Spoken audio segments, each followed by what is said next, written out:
पाहूयात पुढची बातमी। नाशिकमध्ये आज मनोज जरांगे पाटील यांच्या शांतता रॅलीची सांगता झाली आहे। नाशिकमध्ये भाषण करत असताना जरांगे पाटील यांनी छगन भुजबळांवरती सुद्धा निशाणा साधलेला आहे। भुजबळ हे फडणवीसांच्या सांगण्यावरून माझ्यावरती बोलतात, कारण फडणवीस पुन्हा जेलमध्ये टाकतील अशी भीती भुजबळांना आहे, अशी टीका आता जरांगेंनी केली आहे।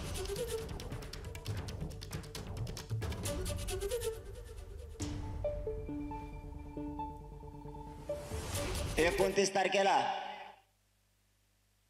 ही काय छगन भुजबळची सभा नाही कुणी बी मध्ये बोलायला। खिचडी त्याची इथं खिचडी चालत नाही। इथं राईट कार्यक्रम लावणारे मराठीत आम्ही।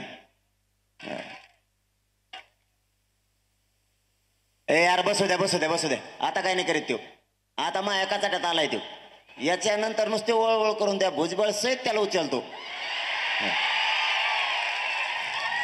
सारखा बाजूला तुम्ही, त्याची कायमची बडबड बंद झाली पाहिजे, कारण यांचं औषध माझ्या जवळच आहे। फडणवीस साहेब, तुम्ही या छगन भुजबळचा ऐकून किती त्रास दिला तरी हे मराठे तुम्हाला पुरून उरल्याशिवाय शांत बसणार नाही।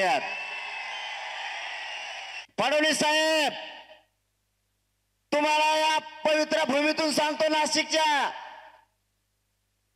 माझ्या नादाला लागू नका, आरक्षण द्या, नसता मुळात जळ्यासकट तुमचा भाजपाचे उमेदवार उकळून फेकल्याशिवाय मी शांत बसणार नाही। तुम्ही आमचे शत्रू नाहीयेत फडणवीस साहेब। एबीपी माझा, उघडा डोळे बघा नीट।